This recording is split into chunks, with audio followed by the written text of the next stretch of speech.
Periodic test first यानी UT first पहला exam हुआ है सेशन का मैथमेटिक्स का, तो उस पूरे पेपर का सोल्यूशन हम कराने वाले हैं। पिछली क्लास में हम लोगों ने सॉल्व किया था सेक्शन ए को सॉल्व किया था, कंप्लीट सोल्यूशन कराया था मैंने, 10 क्वेश्चन कराए थे सेक्शन ए के। अब जो है हम लोग करने वाले हैं सेक्शन बी का सोल्यूशन, ठीक है। तो चलिए करते हैं अपना सेक्शन बी का सोल्यूशन। सेक्शन बी में हमारे पास क्या दे रखा है, देखिए, if root two equal to 1.414 then आपको इसकी वैल्यू फाइंड करनी। काफ़ी बड़ा लग रहा होगा देखने से ना, तो इसको हम लोग क्या करेंगे, पहले सॉल्व कर लेंगे रूट वाइज, इसको पहले सॉल्व कर लेंगे, उसके बाद वैल्यू पुट करेंगे। कभी भी किसी की वैल्यू दे रखी हो ना तो आप डायरेक्ट पुट नहीं कर देंगे, पहले कुछ सॉल्व करेंगे तब पुट करेंगे, ओके।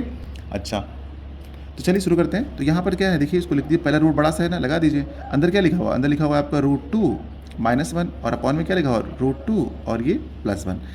जब भी ऐसा क्वेश्चन मिले आपका रेशनलाइजेशन कर दीजिए। रेशनलाइजेशन क्या होता है, जो भी आपको दिख रहा हो नीचे वाला √2 +1 है ना, तो आप सेम ऊपर भी लिख दीजिए √2, बस प्लस की जगह जो भी साइन नीचे होगा ना उसको चेंज कर दीजिएगा। बस जो भी साइन नीचे हो और वही नीचे वाला नंबर देख के किया कीजिए, ठीक है, ऊपर वाला देख के मत किया कीजिएगा, ओके।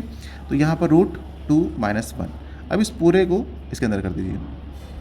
जब आप इसका रेशनलाइजेशन करेंगे तो देखिए ध्यान से क्या होता है, ऊपर वाला सेम सेम हो रहा है तो आप इसे लिख देंगे √2 -1, ठीक है, इसका होल स्क्वायर हो जाएगा क्योंकि दोनों सेम वैल्यू हैं। और अपॉन में क्या हो जाएगा, a + b a - b, यानी कि आपका हो जाएगा √2 इसका स्क्वायर और -1 का स्क्वायर, और इसके ऊपर आप ये रूट लगाना मत भूलिएगा, ओके। आगे बढ़ते हैं। तो a - b का होल स्क्वायर है तो इसके आप ओपन करेंगे तो क्या होता है a - b का होल स्क्वायर, आप बोलोगे सर a स्क्वायर यानी कि 2 निकलेगा, +1 -2ab, तो आप लगाओगे 2ab यानी कि √2, ठीक है, × 1 भी लिखोगे और उससे कोई फर्क नहीं पड़ने वाला है। चलिए लिख ही देते हैं ना। और अपॉन में क्या आएगा, देखिए a स्क्वायर - b स्क्वायर यानी कि √2 का स्क्वायर 2 आएगा और यहाँ पे 1 आएगा। ये सारा का सारा वैल्यू रूट के अंदर है, ठीक है। आगे बढ़ते हैं, अब इसको सॉल्व कर लेते हैं। 2 + 1 कितना, 3 हो जाएगा, तो आप लिख लेंगे 3 माइनस यहाँ पे है आपका 2√2, ठीक है, और अपॉन में कुछ नहीं बचेगा, अपॉन में कुछ नहीं बचेगा, बस ना रूट में। तो अब क्या करना है आपको, अब ये वैल्यू यहाँ पर इसके प्लेस पे पुट करनी है बच्चों। तो चलिए पुट कर देते हैं। तो यहाँ पर हम लिख लेंगे इक्वल √3 माइनस ये वाला 2 लिखेंगे, ठीक है, और मल्टीप्लाई लगा देंगे। और जो √2 है ना, इस √2 की वैल्यू अब तो हमारे पास गिवन है तो यहाँ पुट कर देंगे 1.4142 और ये इसके ऊपर रूट लगा देंगे, ठीक है। अब देखिए 3 तो ऐसे ही रहेगा अभी अपना, अब इसको इससे मल्टीप्लाई कर देते हैं। तो 2 से मल्टीप्लाई करेंगे, 2 को तो हो जाएगा अपना कितना 4, 2 से करेंगे 4 को तो ये हो जाएगा 8, फिर 2 से करेंगे 1 को तो ये हो जाएगा 2 × 1 = 2, 2 से करेंगे इसको 4 को तो ये हो जाएगा 8, और फिर लास्ट में करेंगे 2 से 1 को तो ये हो जाएगा 2 × 1 = 2, और डेसिमल अपना यहाँ पे आ जाएगा, ठीक है, कुछ ज़्यादा ही पास कर दिया हमने, तो ठीक ये रहा अपना, ओके। अब क्या करेंगे, 3 में से इसको माइनस करना है, तो आप कैसे माइनस करेंगे, 3 लगाइए, डेसिमल लगाइए, 1 0 2 0 3 0, जितने यहाँ पे डिजिट 1 2 3 4 हैं तो 4 0 लगा दीजिए। अब इसको नोट कर दीजिए, 2 पॉइंट कितना है 8284, अब लाइन खींचिए और माइनस कर दीजिए। यहाँ से कैरी दीजिए तो यहाँ 10 हो जाएगा, 10 में से 4 जाएगा कितना 6 बचेगा। यहाँ पे 9 में से 8 जाएगा तो कितना बचेगा, 9 में से 8 जाएगा तो 1 बचेगा। यहाँ पे भी आपका कितना बचेगा, 9 में से यहाँ पे आपका कितना जाएगा 2 जाएगा तो 7 बचेगा, 9 में से 8 जाएगा तो 1 बचेगा, और यहाँ पर एक डेसिमल बचेगा। यानी डेसिमल में आपके पास इतनी वैल्यू आ गई, अंडर रूट के अंदर 0.1716 ये वैल्यू आपकी आ चुकी है। तो अगर इसका हम स्क्वायर रूट निकालते हैं तो इसका स्क्वायर रूट निकालेंगे तो 17 है तो 4 4 जा 16, यानी कि इसका नियर अबाउट में देखिए इतना आ जाएगा 0.41 के आसपास आ जाएगा इसका आंसर बच्चों, ठीक है, अगर आप इसको रूट से निकालते हैं, अदरवाइज आप ऐसे भी छोड़ सकते हैं, ठीक है। तो ये रहा इसका सोल्यूशन। चलिए आगे बढ़ते हैं, पहुंच चुके हैं क्वेश्चन नंबर 12 पे। तो क्वेश्चन नंबर 12 में देखिए क्या करना है, हमको फैक्टराइज करना है a³ - 2√2b³ का, तो इसका हमें फैक्टर करना है। अब देखिए यहाँ पर जब इसका फैक्टर करना है तो आपको दिख रहा होगा a³ - b³, लेकिन ये जो नंबर है ना यही आपको थोड़ा सा प्रॉब्लम क्रिएट कर सकता है। तो सबसे पहले मैं आपको ये बताना चाहता हूँ कि अगर आप √2 का क्यूब करते हैं, ठीक है, तो इसको 3 बार खोलेंगे, जब इसको 3 बार मल्टीप्लाई करेंगे तो ये क्या हो जाएगा, देखिए √2 × √2 × √2, 3 बार मल्टीप्लाई करेंगे, ठीक है। तो उसके बाद यहाँ पे एक तो बाहर आ जाएगा 2 √2, यानी कि आप 2√2 को √2 का क्यूब लिख सकते हैं। तो बस अब यहीं से हमको मिल गई हिंट, तो यहाँ से हम क्या कर लेंगे, a³ - √2b और इस पूरे का होल क्यूब, यानी कि एक हमें ये टर्म मिल गया है और एक हमें ये टर्म मिल गया है। अब हमें आनी चाहिए इसकी प्रॉपर्टी जानते हैं क्या होती है, यानी कि आइडेंटिटी क्या होती है। तो इसकी आइडेंटिटी होती है बच्चों, देखिए ध्यान से, a³ - b³, इसकी आइडेंटिटी क्या होती है, ये होता है आपका a - b bracket and next bracket में आप लिखोगे a² + b² + ab, ये होती है इसकी आइडेंटिटी, ठीक है। तो अब ये फॉर्मूला आप जानते हैं तो यहीं पर हम इसे अप्लाई कर देंगे। तो यहाँ पर देखिए ये तो फॉर्म हमारे पास मिल गया है, अब इसी को हम जो है आगे एक्सपेंड करेंगे। तो पहले क्या लिखेंगे a माइनस बी, यानी कि यहाँ पे रहेगा a minus root two B bracket close. And second bracket में क्या लिखेंगे हम लोग a स्क्वायर, तो a स्क्वायर के प्लेस पे हम लोग a स्क्वायर लिख देंगे, प्लस जब b स्क्वायर करेंगे ना तो b स्क्वायर के प्लेस पे ये दोनों लिखा जाएगा रूट टू बी और इस पूरे का whole square. Okay, a square plus b square. अब यहाँ पे क्या हो जाएगा प्लस ए बी, तो प्लस लगाएंगे और a लिखेंगे तो a को तो ऐसे लिखेंगे, इनटू करिए, जब b लिखेंगे तो हम क्या लिखेंगे रूट टू और b ब्रैकेट क्लोज कर दीजिए। अब इसे हम सॉल्व कर लेंगे। यहाँ पर क्या हो जाएगा देखिए a minus root two B, इसको ऐसे ही रहने दीजिए, इस वाले ब्रैकेट में a स्क्वायर है इसको भी ऐसे रहने दीजिए। आप जब इसको ओपन करेंगे ना रूट टू का स्क्वायर करेंगे तो 2 बाहर आएगा और यहाँ पर ये b स्क्वायर हो जाएगा और यहाँ पर हो जाएगा ए बी, यानी कि आप इसे लिख सकते हैं क्या रूट टू ए बी। तो इस तरीके से देखिए यहाँ पे फैक्टर हो गया। कितना सिंपल रहने वाला क्वेश्चन, बस इसका फैक्टराइजेशन इतना ही आ गया। फैक्टर सिर्फ पूछा गया तो हम लोगों ने फैक्टर निकाल लिया। उम्मीद करते हैं क्वेश्चन समझ में आया होगा। ठीक है, चलो आगे बढ़ते हैं। क्वेश्चन नंबर 13 में देखिए क्या बताया गया हमारे पास, P x equal to x square minus 4x plus 3 evaluate P to P minus 1 P half, यानी कि इसमें आपको रिमाइंडर निकालना है। ठीक है ना, तो यहाँ पे सबसे पहले क्या करेंगे आप देखिए किस तरीके से निकालते हैं। पहले आप P2 है ना, तो आप Px आपके पास गिवन है बच्चों, देखिए बहुत आसान है ये। Px आपके पास है ना, Px is equals to x square minus 4x plus 3, ये आपके पास क्वेश्चन है और आपको पहले P2 निकालना है। तो आप P2 निकालने के लिए पता क्या करेंगे, देखिए आप P लिखिए और यहाँ पर 2 पुट कर दीजिए, यानी कि आपको यहाँ पे बस क्या करना है at x is equals to 2, यहाँ पे आपको ये पुट करना है। ठीक है, put x at x equal to 2, यानी कि अब आपको x की वैल्यू यहाँ पे 2 पुट करनी है।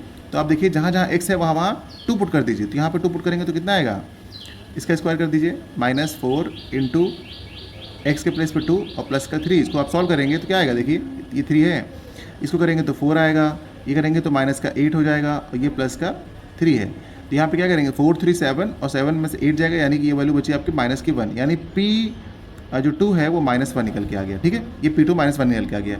अब इस तरह हम निकालेंगे P-1, अब आप समझ रहे होंगे ना, तो P-1 के लिए क्या करेंगे, इस वाली इक्वेशन में ही पुट करेंगे। ये पहली इक्वेशन जो है अपनी, ये पहली इक्वेशन थी, इसी में हम सारी वैल्यू पुट करेंगे। तो x यहाँ पे x के प्लेस पे -1, तो यहाँ पर भी x के प्लेस पे -1, इसका स्क्वायर कर देंगे, यहाँ पे -4 लगाएंगे और x की वैल्यू यहाँ पे माइनस में तो ब्रैकेट लगा के पुट करेंगे और आगे है आपका प्लस का 3। अब इसे हम सॉल्व करेंगे। यहाँ पे हमने क्या किया है एट x इक्वल टू -1, ये आपको लिखना होगा। अब यहाँ पर हम सॉल्व करेंगे तो -1 का स्क्वायर करेंगे तो 1 आएगा और ये माइनस माइनस प्लस यानी 4 हो जाएगा और ये 3। ठीक है, इसको सॉल्व करेंगे तो 4 1 5 5 3 8 आ रही है। P-1 की वैल्यू कितनी आ रही है, 8 आ रही है। ओके, अब लास्ट बची है P1/2, P1/2 को भी निकाल लेते हैं, P1/2। तो इसके लिए क्या करना पड़ेगा, जहाँ जहाँ x है वहाँ वहाँ 1/2 पुट करेंगे, -4 इंटू 1/2 प्लस 3, आगे लिखना होगा आपको at x is equals to 1/2। ठीक है, अब क्या करेंगे, अब कट करेंगे 2 1 जा 2 और ये हो जाएगा आपका 2 2 जा 4। ठीक है, इसको सॉल्व करेंगे तो 1/4 आ जाएगा, ये हो जाएगा 2 1 जा 2 यानी ऊपर 2, ये प्लस का 3 है ना। थोड़ा ऊपर पर क्या करेंगे, देखिए सॉल्व कर लेंगे, खाली एलसीएम ले लेंगे, तो यहाँ पे 3 में से 2 जाएगा तो 1 बचेगा। तो यहाँ पर यानी कि P हाफ कितना आ रहा है, 3 में से 2 जाएगा तो 1 बचेगा, वही प्लस का, तो 1/4 प्लस 1, इसका एलसीएम लेंगे तो कितना आ जाएगा, देखिए P1/2 और इसका एलसीएम लेंगे तो 4 1 जा 4 1 5 यानी 5/4 हो जाएगा अपना, कुछ ऐसा रहेगा। ठीक है, तो ये सारी वैल्यूज़ आ गई। अब इन सारी वैल्यूज़ को करना क्या है, हमारे क्वेश्चन में देखिए क्या दे रखा था, हमारे क्वेश्चन में ये दे रखा था कि जो ये वैल्यूज़ आएंगी ना ये, तो इनको इसमें पुट करना है, P2 - P1 और ये P हाफ इसमें पुट करना है। तो हम चलिए इसमें पुट करते हैं, पहले लिख लेते हैं। तो हमारे पास क्या है, देखिए P2 - P-1 plus P half. ठीक है, अब इसमें सारी वैल्यू पुट करेंगे। P2 कितना निकला हमारे पास, -1 निकला, तो हम यहाँ -1 पुट कर देंगे। ठीक, ये वाला माइनस तो इसमें है तो आप इसको पहले लगाइए। फिर P-1 कितना निकला था, P-1 निकला था हमारा 8, तो आप 8 पुट कर दीजिए। फिर आगे क्या है, यहाँ प्लस है तो प्लस लगाइए और P हाफ कितना निकला है 5/4। बस इसे हम सॉल्व कर लेंगे, यही अपना फाइनल आंसर है। तो 8 और ये 1 माइनस का हो जाएगा माइनस माइनस प्लस यानी -9 और ये है प्लस का आपका 5/4। इसका एलसीएम लेंगे तो इसके नीचे 1 सपोज कर लेंगे, इसको क्रॉस मल्टीप्लाई कर देंगे तो यहाँ पर कितना हो जाएगा, ये 9 4 जा 36 माइनस का 36 प्लस का 5/4। तो अब यहाँ पे 36 इतना, तो ये हो जाएगा माइनस का 31/4। ये आई है हमारे इसकी वैल्यू जो भी हमें निकालना था। तो इस तरीके से ये वाला क्वेश्चन भी हमारा सॉल्व करते हैं अपना क्वेश्चन नंबर 14। क्वेश्चन नंबर 14 में देखिए क्या फाइंड करना है, X cube plus Y cube minus 12xy plus 64 when x plus Y equal to -4। जब हमारे पास ऐसा दे रखा है, ठीक है, तब हमें इसकी वैल्यू निकालनी है। तो सबसे पहले हमको पता होनी चाहिए इसकी आइडेंटिटी क्या होती है, आखिर इसकी आइडेंटिटी होती क्या है। तो चलिए हम लगाते हैं यहाँ पर x प्लस वाई का क्यूब। क्या होता है x प्लस वाई का क्यूब, पता होगा आप लोगों को, होता है ये X cube plus Y cube plus 3xy bracket में x प्लस वाई, ये होती है इसकी आइडेंटिटी। ठीक है, अब जो भी वैल्यू हमारे पास है वो पुट कर दीजिए। आपके पास क्या वैल्यूज़ हैं देखिए, x प्लस वाई की वैल्यू -4 है ना, तो जहाँ जहाँ x प्लस वाई दिखे वहाँ पर -4 पुट कर दीजिए। तो यहाँ पर हम पुट कर देंगे -4, तो चलिए पुट कर दिया हमने। इसकी पावर क्यूब लगी है तो क्यूब लगा दीजिए। ठीक है, आगे ये इसके पास ये वैल्यू तो है नहीं हमारे पास, ये तो निकालना है, तो x cube plus Y cube इसको इसे रखिए, प्लस 3xy इसको आप ऐसे रखिए, और यहाँ पर भी क्या पुट करेंगे x प्लस वाई की जगह पे -4, तो ब्रैकेट लगा करके आप पुट कीजिएगा -4। ओके, अब इसको जब आप ओपन करेंगे ना तो 4 को 3 टाइम्स मल्टीप्लाई करेंगे तो बेटा आएगा 64, और ये माइनस साइन बिल्कुल रहेगा क्योंकि पावर ऊपर ऑड है तो माइनस बना रहेगा, इवन होता तो ये प्लस हो जाता। ओके, ये आप ऐसे रहने दीजिए, X cube plus Y cube, और ये -4 3 जा 12 एक्स वाई, इतना हो गया। अब आप इसे सही से लिख लीजिए अच्छे से इक्वेशन में, पहले X cube plus Y cube -12 X Y लिख लीजिए, और इक्वल में क्या है आपका -64 है ना, लिख लिया आपने। अभी 64 को आप अंदर लाएंगे तो क्या होगा देखिए ध्यान से, ठीक है, अगर आप इसको अंदर लाएंगे तो क्या निकल कर आएगा, देखिए यहाँ पे इसकी find the value of this, तो अब देखिए क्या निकलने वाला है, एक्स क्यूब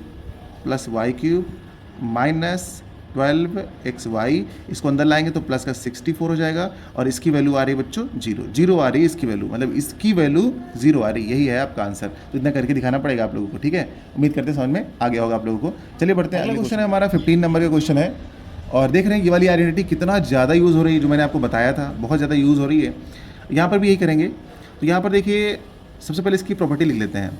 ये हमारे पास गिवन है और ये हमें फाइंड करना है, तो हमको जो फाइंड करना है पहले उसको फॉर्मूला पुट करते हैं हम, X cube minus Y cube, इसका फॉर्मूला होता है एक्स माइनस वाई, और ब्रैकेट के अंदर X square plus Y square plus X Y. ठीक है, ये होती है इसकी आइडेंटिटी। अब जो हमारे पास गिवन है इसको जरा देखते हैं इसमें क्या दिया हुआ है, एक्स अपॉन वाई और plus Y upon X is equals to -1, ऐसा दिया है हमारे पास। ठीक, अब इसको थोड़ा मतलब सॉल्व करते हैं। तो क्या करते हैं, इसको एलसीएम लेके, तो इसका एलसीएम लेंगे तो क्या हो जाएगा, एक्स स्क्वायर, एलसीएम लेने के लिए शॉर्ट ट्रिक बताता हूँ मैं आपको, देखिए क्रॉस मल्टीप्लाई मार दीजिए, एक्स को ऐसे करिए, वाई को वाई से करिए, वाई स्क्वायर, और अपॉन को अपॉन में कर दीजिए, तो क्या हो जाएगा एक्स वाई हो जाएगा, और आगे -1, इस एक्स वाई को ऊपर भेज दीजिए। जब ऊपर भेज देंगे तो यहाँ पे क्या आ जाएगा, X square plus Y square, तो यहीं बचेगा ये वाला, और ये एक्स वाई उधर जाएगा तो माइनस का एक्स वाई हो जाएगा, यानी कि आपके पास x square plus Y square की वैल्यू क्या आ गई, -xy आ गई। अब इसका इस्तेमाल करेंगे हम लोग यहाँ पर, है कि नहीं, करेंगे भाई, जाहिर सी बात करेंगे। तो अब देखिए यहाँ पर, अब इसकी वैल्यू निकालनी थी, इसकी वैल्यू निकालनी थी, तो हम यहाँ पर पुट करेंगे। तो चलिए यहाँ पुट कर लेते हैं, X square plus Y square के प्लेस पे क्या लिखेंगे, एक्स माइनस एक्स वाई, वही माइनस में यहाँ पुट कर दीजिए, तो ये ब्रैकेट तो ऐसे ही रहेगा। ठीक है, और दूसरे ब्रैकेट में इसके प्लेस पे हम वो पुट करने वाले हैं, तो यहाँ लिखेंगे माइनस का एक्स वाई, और ये ऑलरेडी यहाँ पर क्या है, एक्स प्लस वाई। अब इसे सॉल्व करेंगे तो ये तो कट्टम हो जाएगा, ये हो जाएगा 0, और जब ये 0 आएगा तो 0 बगल वाले से मल्टीप्लाई होगा तो ये भी क्या हो जाएगा 0, यानी कि हमारे पास x cube minus Y cube की वैल्यू क्या आ गई, 0 आ गई। तो ये भी अपना सॉल्व हो गया, देख रहे कितनी आसानी से सॉल्व हो गया, और इसके नंबर आपको बहुत अच्छे मिले होंगे। तो इस तरीके से हम लोगों ने अपना सेक्शन बी भी कंप्लीट कर लिया है बच्चों, सेक्शन बी कंप्लीट हो गया है। मिलते हैं सेक्शन सी में। अच्छा ठीक है, देखिए सेक्शन सी जो है अभी आप यहीं तक रखिए, अगली क्लास में जो मैं सेक्शन सी आपको सॉल्व कराऊंगा। ओके।